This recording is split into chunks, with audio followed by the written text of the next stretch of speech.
Hi అండి, అందరికీ నమస్కారం. వెల్కమ్ టు తెలుగు పాఠశాల యూట్యూబ్ ఛానల్. నేను ప్రస్తుతం రాజమండ్రికి సమీపంలో ఉన్నటువంటి తొర్రేడు అనే గ్రామం పక్కనే ఉన్నటువంటి మరొక చిన్న గ్రామం అండి, ఉండేశ్వరపురం అనే గ్రామంలో ఉన్నాండి.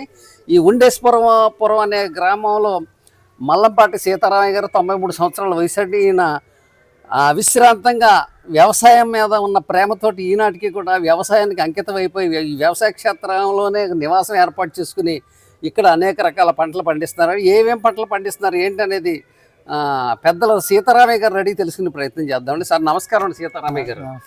మీరు ఏమేమి పండిస్తున్నారండి ఇక్కడ మీ తోటలో?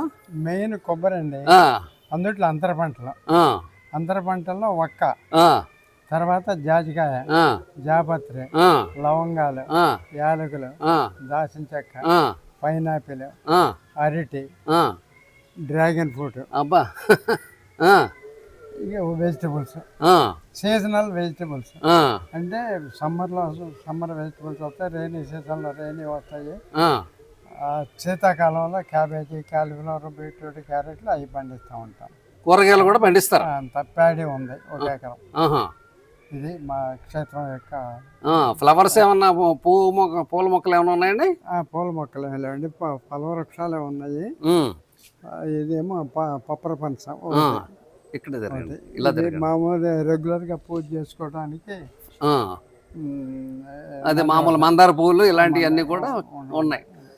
మరి ఒకసారి ఈ సీతారామయ్య గారి పొలం లోపలికి వెళ్ళి ఏమేమి పంటలు ఉన్నాయి, ఎలా పండిస్తున్నారు ఏంటనేది నా ఇక్కడ ఇచ్చినట్టు లింక్లో పూర్తి వీడియో లింక్ అయితే ఇక్కడ డిస్క్రిప్షన్లో ఇవ్వడం జరుగుతుందండి. ఆ వీడియో చూసినట్లయితే కనుక సీతారామయ్య గారి వ్యవసాయ క్షేత్రం మొత్తం సందర్శన అంతా ఈరోజు చేద్దామండి.